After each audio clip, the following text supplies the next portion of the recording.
let's start by starting at the far end, making our way down the line. If you can just give us a little bit of background on what your activities are within the defence and space. A little bit. Okay.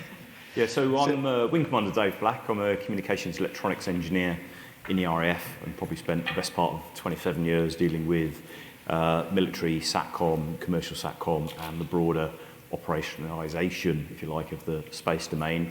I've been through theatre delivery role with SKYNET, working with Airbus under the PFI, delivering services to MOD.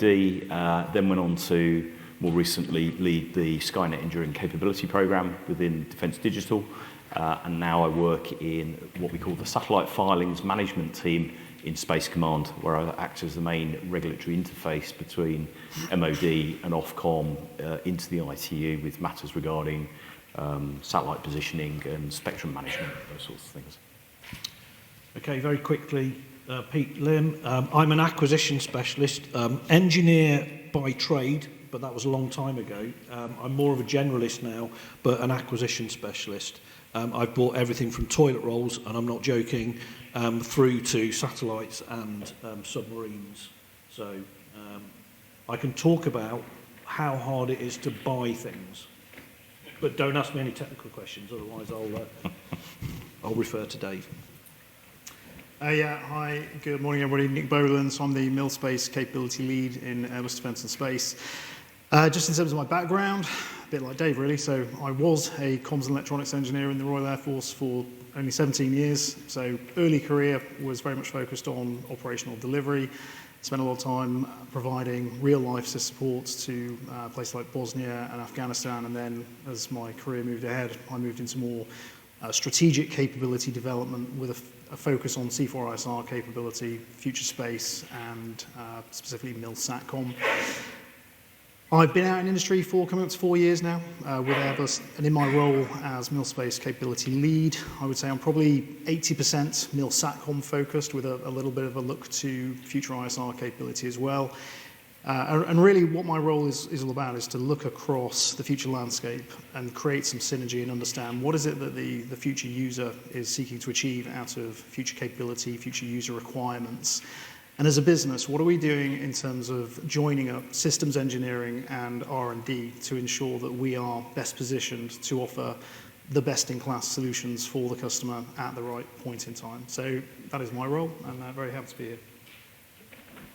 Me again, and nothing so impressive, I think, as the other talkers. I've been with Analysys Mason for a couple of years now as a graduate analyst and now program head, and before that my background was in economics and finance. Okay, so this panel we're hopefully going to try and cover the operational aspects. Earlier we heard from Peter and Barry on the planning and strategy that was going into the new SKYNET systems and the complexities involved in that. But we've got a working system out there at the moment. What qualities do Mil Space networks have in situ today that are critical to providing for the multi-force operational requirements, that are working out there? Where are we at? What are our systems out there? Looking at me. Well, I suppose the thing is, going back to one of Barry's points, he's concerned about the threat, and I think as a military person, I'm concerned by that too, about how it's proliferating. The different types of threats that we're experiencing, not just from the ground, but in space as well, and how those things are developing. And so I suppose things like, SKYNET traditionally has been built to be hardened, ultimately against things like nuclear detonations and things like that. So I suppose that's where military systems come in, is you would expect them to have those highest levels of resilience to be able to operate through all sorts of conditions and give operators the assurance they need that they're going to get what they want when they want it and where they want it. And everything kind of ripples down from there, I suppose. The challenge I think we've got at the moment is, given how long these programs take to deliver, what we're using at the moment was obviously designed and launched many years ago, and the world has moved on rapidly, and even over the last 2 years has changed a lot. So there's all sorts of, obviously I don't need to educate the people about where things are going with Starlink and Kuiper and Telesat Lightspeed and those sorts of things. But that's new. But we've got even newer things coming along now with direct-to-device. Is going to disrupt the market again and again and again. And there's all sorts of other applications coming along. Autonomous vehicles, drones, AI, and these sorts of things. So the use cases out there are proliferating. And I think the challenge we've really got from the military side of things is how do we retain that sort of level of assurance and the sort of operational independence that we need, that Barry was talking about, whilst we mesh together all these different networks so that the users we've got and the systems that we've got and the autonomous things that we're going to have can actually get the connections and the information they need when and where they want it. These times are changing. Traditionally, with an MOD system, you plan ahead. You know that there's going to be an exercise or an operation, and it needs so many megabits of throughput. But we're moving, I suppose, towards more dynamic warfare, transitory things. The Internet of Things. You've got a lot of equipment with its own connectivity that's not necessarily got a human sat behind it, that's going to pop up and off networks and need diversity. So there's real challenges, I think, in terms of how we mesh all that together. And my particular interest as well is with how we manage the spectrum to do all of that. I think that's going to be a real challenge, particularly in the ground segments and licensing side of things, for us to deliver, because there's a lot of tension between those different systems to be able to access the spectrum they need. So, yeah, challenging times. If I can perhaps just jump on, I think a perfect scene successor from Dave. So I think how I would sort of look at this problem space is that there's absolutely a technical layer to this problem space. And I think the sort of things that you're alluding to, Dave, in terms of how we harden things, how we make things more robust in terms of protected waveforms and all manner of complexity that exists when we're thinking around the future challenge space. There's all manner of new technology being developed today, which is in some capacity designed to try and address and mitigate some of that problem space. Managing how those things are intertwined is I think, one part of the problem space. I think the other piece underpinning all of that is, so we know that sovereignty is central, and we know that there's this proliferation of commercial capability coming through as well. So I think to your sort of a key point of your question, Kevin, what does a military aspect of this look like for the future? I think inevitably the future military capability will have significant elements of commercial capability embedded within it as well. So technically, how do you create that integration? But also, I think probably to some extent the technical bit is the easy bit. The hard bit, I think, is perhaps the commercial aspect of how do you demonstrate today that you've created the correct balance, that the investment decisions that you're trying to justify a business case for today are the correct decisions for what's required in 5 to 10 years' time. I think it was mentioned on between Pete and Barry's panel, this idea of sort of SKY's use cases. And I think that the way that you approach that problem around perhaps doing mission analysis, ConOps, that sort of thing, is absolutely right. But again, the pace of change is such that I think we've got to sort of look at this and go, will that be right enough for what the future landscape is going to look like just in the next sort of 3 to 5 years alone? So that is a major challenge. Look, do you see what trends and differences do you see in different nations as ground segment and the... Yeah, well, I think the trend is, on the sovereign side, there's a lot of obviously buzz about developing constellations, and the ground side of that is inherently collaborative. Like the need to have highly diversified global ground systems for a global constellation. And so I think what we kind of see is those countries which are, wanting to develop a sovereign constellation, whether of their own, like say China, but also in consortium, like the European nations, then they're having to go about it in an almost commercial manner because of how, sort of collaborative constellations are these days. So yeah, it's a lot of like like diversified gateways. You don't just want to have the 1 or 2 gateways for the whole continent.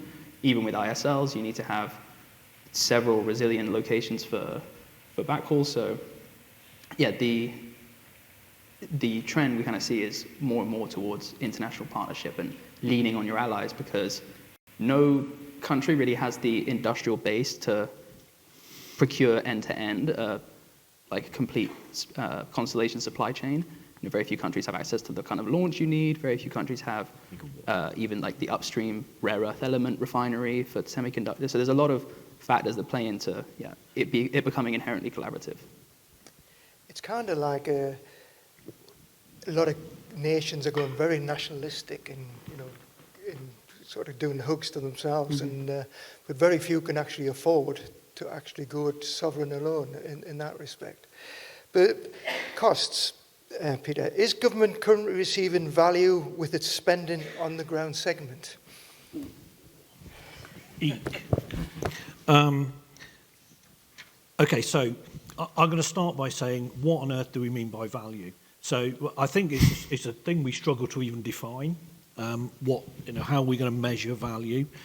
We convince ourselves in little pockets that we're getting value for money because we run a competition, and therefore we must, we've run a competition, we've got the best possible price we could get from the market for this thing.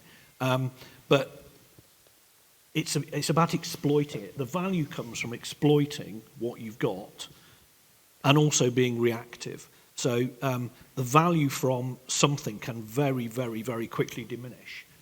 Dave's already said threats are evolving at such a pace. Cyber threats in the ground they're moving at such a pace that if we cannot be reactive enough to update and counter those by investing more and changing what's in the ground segment, for example, the value of a solution being there. We used to have solutions that sat there for 20 years. That is not the world we live in today. We need to start doing the balance of. Let's take an example of a long procurement, and I won't hate to use spacecraft, but they take a long time to build. If a threat emerges, that would be really good if we put something on the spacecraft to be able to help us to counter that threat that's coming from the ground. Is it better to stop that program for 6 months, to insert that piece of capability and make it 6 months later, rather than launch something that's going to be there for 20 years without it on there? And there's so value is measured in so many different ways. The thing I was thinking about is, maybe it's the differentiator between mil satcom and just satcom. What is that difference, and what does that mean to a government? Because we could deliver everything we do today with commercial services, but there'll be somebody that says, well, that doesn't give us the operational independence, the sovereignty, to use old terminology, or the levels of assurance that we need. So maybe the value that we get from having control over our own ground segment comes from that whatever we mean by mil satcom, that higher level of assurance, the control that we have over changes, managing cyber threats or other threats, the ability to reconfigure it to meet our own priorities. For example, there was a case many years ago. People might remember when some school children were abducted in Nigeria. We wanted to send a Reaper to go and help look for them. Now that's fine. You can move the aircraft overnight in a C-17 and fly it from Afghanistan to West Africa. But actually, if you haven't got the airtime commissioned, you're not going to be able to fly the platform. And that's the problem you have with depending solely on one of the problems perhaps you have depending solely on commercial satcom. Unless you've got those kind of arrangements in place that can be very costly, you haven't got that dynamism. But if you've got things connected to your own sovereign system, you control the prioritization, and the bandwidth allocation and which services are on and that sort of thing. And I think maybe that's where I see the value is, it's that little thing about mil satcom. Yeah. So I think, Peter, it was yourself who said previously there, just earlier, about, getting multiple bits of advice from everywhere, and it's kind of which is the best, which one do you believe, and and how to make that decision in this environment at the moment, because I know we've got a prime sitting here, but the primes really do take over some of these issues, and it's difficult to get the whole picture within the new space, the new opportunities out there. Yeah, let's not use negative words about Prime. So Prime's have just mainly because he can punch. And I'm also looking at all of his colleagues going, if you say the wrong thing, now. So let's not say negative things about Primes. Primes have a really, really important role. And there is no way that a program like SKYNET is going to move away from needing the likes of those big primes. The problem we have is that we are not. I think I used the phrase multiple versions of the truth, and that's what's really, really hard. Is that when you've got a little bit of understanding here, another bit of understanding here, another bit of understanding here, making the right decision when maybe the decision maker has got another version of the truth. So a core principle that we've got running through one of the things I'm trying to do with Skies is intelligence. So not intelligence, capital I, military intelligence, but let's have a single business intelligence, enterprise intelligence function, and not care where it comes from. Not be sensitive about whether it sits in a very capable prime, or whether it sits in a small SME, or whether it sits in a guy who's developing something in his shed. It really doesn't matter. We should not be sensitive to where the information comes from and who owns the information, but bringing it together as a single version of the truth. And it's a challenge. It's a challenge. You need to have the people who are providing that intelligence and advice. I said it earlier. They've got to have skin in the game. They've got to be vested in the medium to long-term outcome. If they are just providing advice and then they can step away, then that's not an incentive to be an intelligence input into the enterprise. So I see it every day. I see it every day where we are making a suboptimal decision, mainly because we've got suboptimal data, not because the data doesn't exist, but we probably haven't got access to the right data and information and intelligence to make the best decision. I think there's some other bits to it, though, from my perspective. I might sound a bit cynical about the MOD, maybe, but I want to pick up on a point Nick mentioned about sort of R&D. And I think one of the challenges that you have, particularly in big organisations like this, is trying to set the vision. And one of the things that I'd love to see more of, perhaps, is what is our long-term space enterprise architecture going to look like in different epochs? So what does it look like in 5 years, 10 years, 15 years' time? Are we going to have optical in-satellite links going all over the place? Are we going to be, doing optical to Earth? What are we doing in terms of those different systems that are out there, autonomous vehicles and things in the user segment? If we knew what that looked like longer term, I think we'd be in a better position to fund R&D programs. A back office engine within the program that is spitting out the right sort of things in the right time to meet milestones within the program. If we don't have that function working properly, then I think we're always constantly going to be going, right, well, what's the market doing? And the other problem is that if we don't have that vision, we're not informing industry well enough about where we want to go as an organisation. We're then left to be steered by what the market is telling us. And you end up as a rabbit in headlights then going, well, yeah, I like that shiny thing, and I like that shiny thing, and I like that shiny thing. But if you've set your own vision of where you want to go, and those own sort of your own capability drops and aspirations, and backs that up with the right sort of R&D program, then I think there's a much more cohesive approach between government and industry about what we need and when we need it. Just flipping that one on its head, and you yourself as a prime, dealing with the government, dealing with the MOD, dealing with actually delivering a service or doing it. How best can these guys help you to give them the right. Sorry, Nick, just that there's no room for improvement, I don't think. I was going to say, I think this is an example of perfection. no. How can you help them with that line?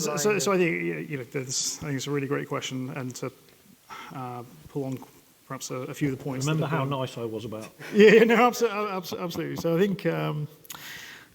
think perhaps first comment is, as a prime, really important to highlight that we absolutely don't operate in isolation. We have enormous supply chains and sort of generate significant spend and investment in the UK supply chain. So it's one thing us getting it right, but it's about us getting it right so that we can then inform the wider supply chain and really make the UK space economy work more coherently together. But absolutely, that I think it definitely largely starts with yourselves.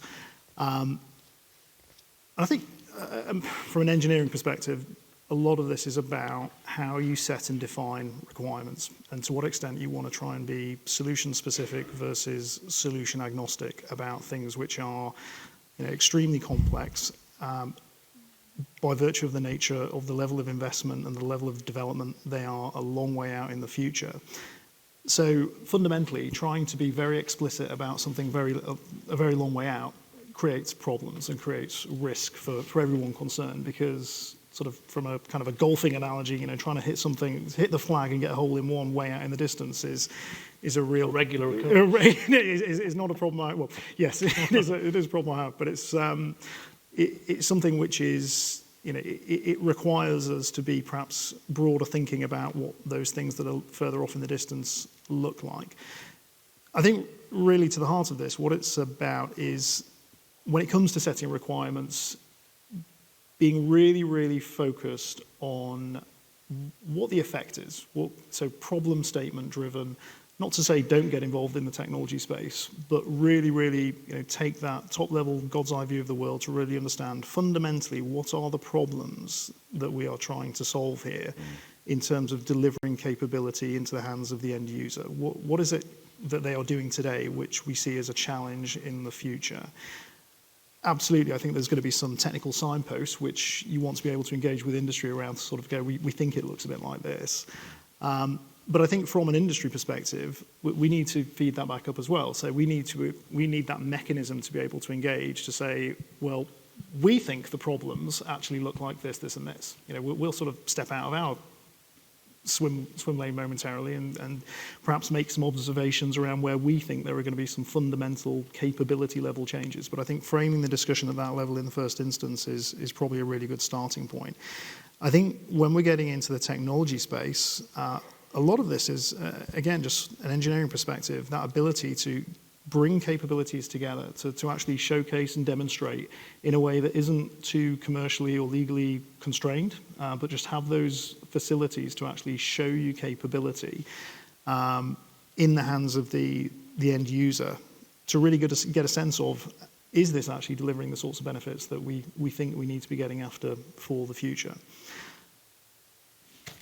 Look, just bringing you in again on the trends, what kind of process are you seeing with other nations that seem to be working, in a more efficient, effective manner? Yeah, well, I think it's been right to be mentioned that the commercial side has to come in more on the military communications front. The commercial sector certainly led in capacity provision and just expanding the scope of even what SATCOM can achieve, Starlink, Kuiper, and all the rest, but that kind of a huge pace of change is only going to be maintained. Like, these players are massive and not only are larger than everyone else, but move faster. And so to keep up with commercial trends, you see militaries looking as much as possible to tap into commercial capabilities. And that's tricky. It's not, and I want to avoid using the word sovereign or resilient, but both those two things are issues, and the push from the US and from its allies is on zero trust frameworks, having commercial assets, but even if they act as a node in the system, they don't need to see any of the data, or it's sort of end-to-end encrypted. So yeah, we definitely see a increased interest in the commercial side, and that's actually probably been led by Earth observation more than by comms. So in the Earth observation world, some of the bigger players like ICEYE, Planet, have really looked to develop as a service asset procurements where it's pure OpEx, but the asset is entirely owned by the customer country. But because they're tapping onto a sort of baseline satellite bus and baseline service architecture from, say, ICEYE, they're able to get to operational space segment extremely rapidly, like 4 to 6 months. Some of the contracts signed at the start of this year, I think ICEYE had 6 contracts in different countries in Q1, and the satellites are already up for a couple of those instances. So I don't think military comms will get to that speed, but more and more both defense ministries and their commercial partners or prime partners are getting in that headspace of, okay, can we get it to 18 months to 12 months and keep pace, especially because constellations have in lower orbits have a much faster refresh rate than a geo asset. That's adding to the perceived pace of change. That's cool. So challenges in the market at the moment, I know Dave's on this one, the spectrum access, it's congested, it's contested. How best can nations operate their national systems in these conditions? And, spectrum sharing and coexistence between military and commercial systems, defense access to spectrum capacity, opportunities for shared or federated spectrum management, what's actually happening out there? Yeah, well, it's a bit of a changing landscape at the moment with the proliferation of NGSO systems. And a lot of people in the audience are probably familiar with a lot of the discussions that are going into the next World Radio Conference around the tension between what NGSO systems are trying to do. They want to increase their power levels, and their argument is, better service to the user, more throughput. They perhaps need to put less satellites up and that sort of thing, which on the face of it sounds really great. But actually has the potential to significantly interfere with GSO systems. And I suppose in the UK, and this is true on a slightly wider level, is on one hand you think, well, that's great for the user, it's great for the economy, it's great for business. If you're Minister for Rural Affairs and farmers are going to get a better internet connectivity in the valleys of Wales, you think that's great. But actually the government is also a military satcom operator that could ultimately be affected by these sorts of changes, and it's not just us, but all the other GSO operators out there. So I think there's challenges internally about the sort of position we want to take on being able to encourage the development of new technologies, because we're going to be a customer of NGSO networks as well, as we've talked about, part of the hybrid piece. So it's a capability we want to exploit, but it's also one that poses risks not just to our system, but to other allied operators' sovereign capability and to the commercial services that we consume as well. So I think that's just a broader indication of how technology is evolving, the access to space is changing.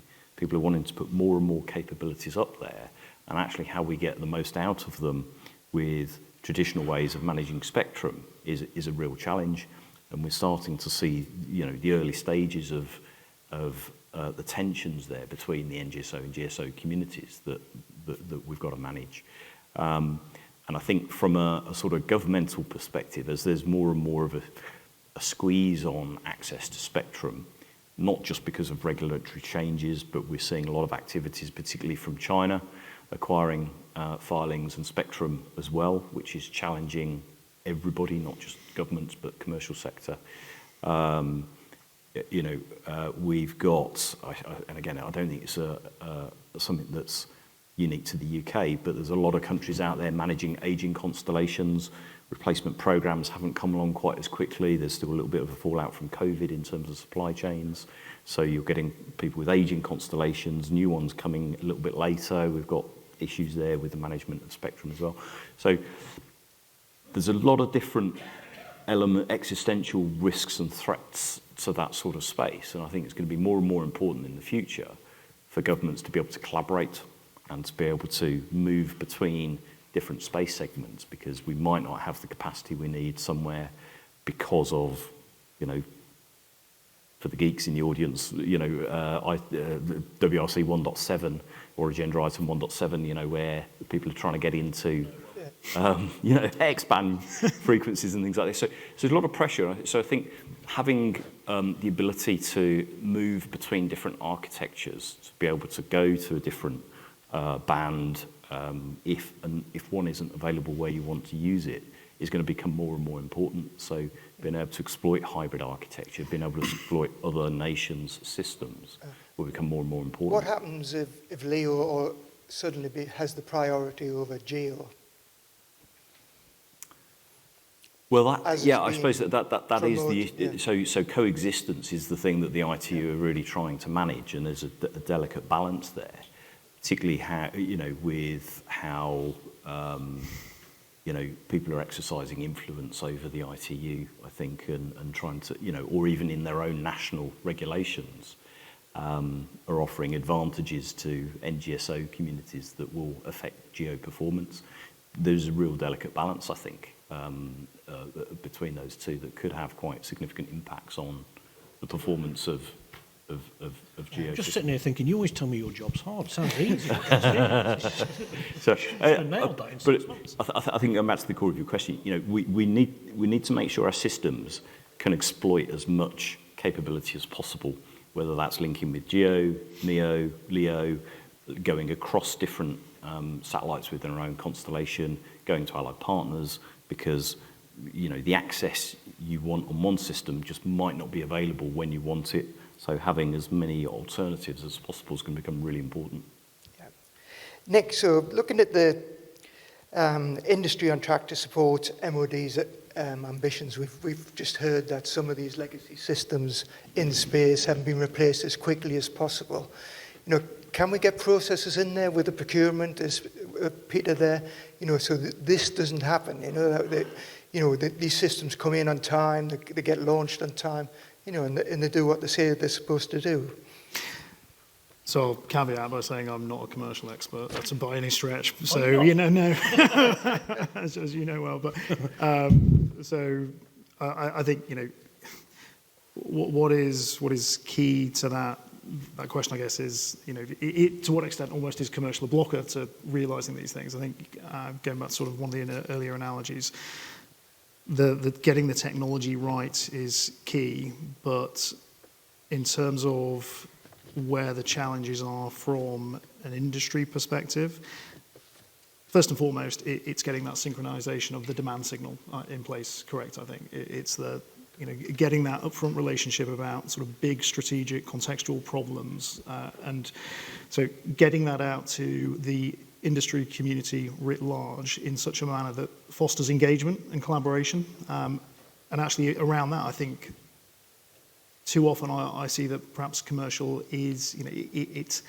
perhaps anticipates the industry, it overassumes perhaps how much industry are prepared to share and discuss in the same room together, whereas I think in actual fact, get a bunch of well-informed industry people together in a room, and I think we would all be, you know, really open to collaborate as far as we could within the boundaries of our own commercial process and IPR, but I think you could still go a long way to create that discussion and begin to identify what the core essence of technical solutions is likely to look like before you even need to worry too much about commercial boundaries and constraints.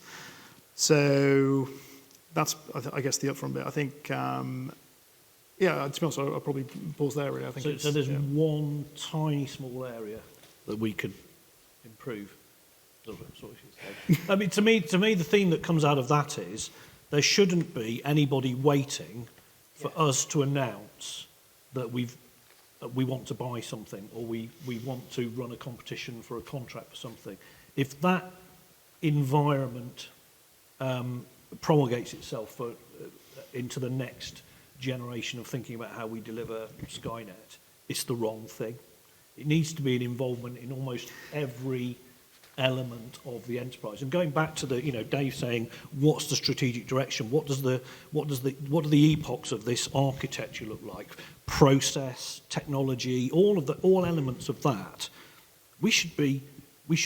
I don't even think we should be going and creating that ourselves. We should be co-creating that with the people who actually can help us to inform what that could look like, not necessarily what it should look like, but what it could look like. Give us some option space, and if we are, I think that there's a core thing here which is involvement and transparency and sharing in all directions.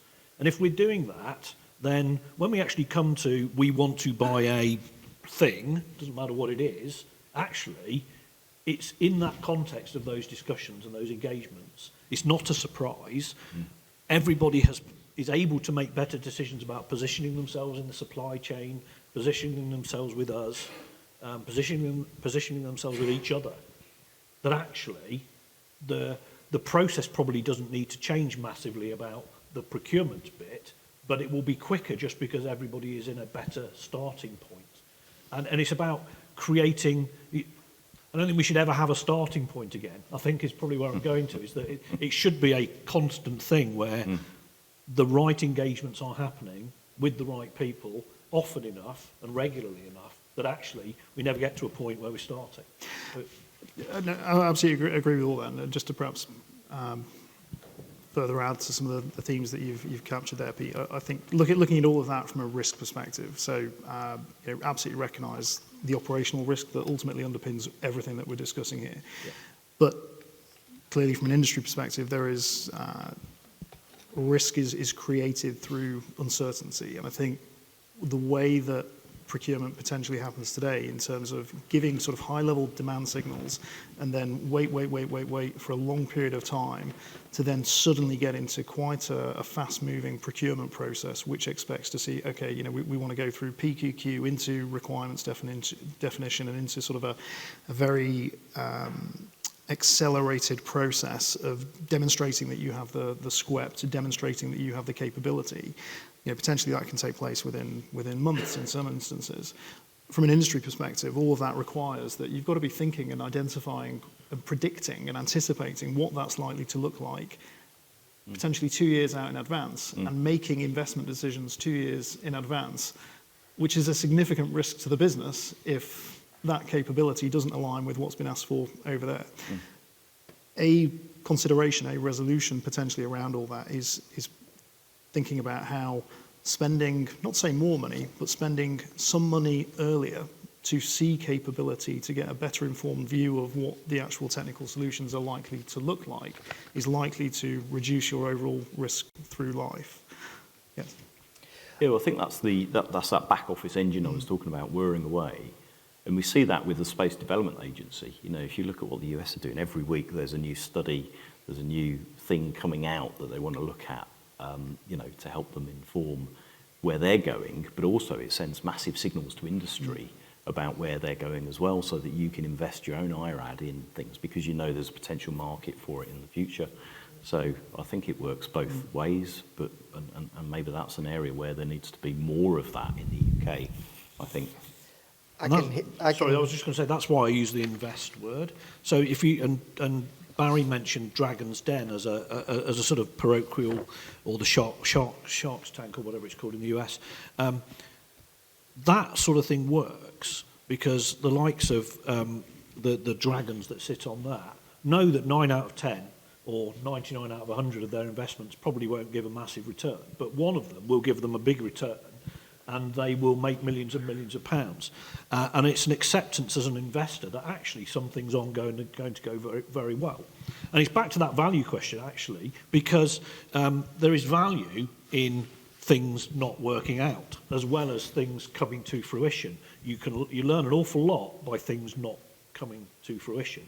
So it's what I go back to what I said earlier. There's a real cultural change needed in government, and it's not the MOD acquisition team. It's actually how the Cabinet Office and the Treasury set their rules around investment with a capital I. And we are fighting those, but it is a genuine fight because they have all these horrible terms like fruitless payments and all those sort of things and it's capital F, capital P, and if you make a fruitless payment as a government acquisition person, believe you me, you're writing an awful lot of papers to an awful lot of people in departments that you really don't want to go and visit, and there is no coffee for that discussion. So, and that's the rules that they set. So we have to fight those to even be able to start to embrace those things. That's one of the things that we're trying to do. So. With that takeaway from our things, is that what we're ending on? Wow. No, thank you very much, everyone, on the panel. Very informative, and I'm sure we'll have this discussion for a couple of more years yet, maybe until we get it. Maybe it's next year. But thanks very much again. And could we have a big round of applause for our panelists?